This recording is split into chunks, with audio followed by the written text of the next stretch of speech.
Paano po yun? Okay lang hindi kayo ikasal? Hello, hello, maiga! Isa to sa pinaka-popular na tanong dito sa page ko. Hi! This is Sheena, your Visa DIY buddy and your friendly guy going through PH Immigration, giving you inspiration, lalo na if kasal kayo, pero may afam kayo or may jowa kayo na gusto kayong dalhin sa ibang bansa. To answer this, yes. Pwedeng-pwede na hindi kami ikasal and I can stay here up until makakuha pa ako ng citizenship. Bakit?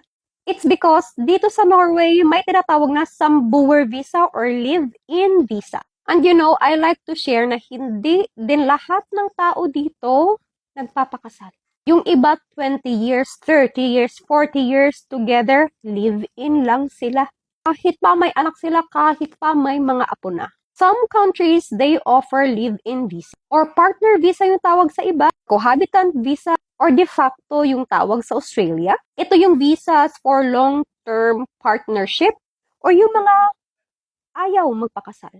Pero yung ito na visa, kailangan talaga ng strong documentation at legal application process. Do check yung country kung saan kayo papunta. Have a good day!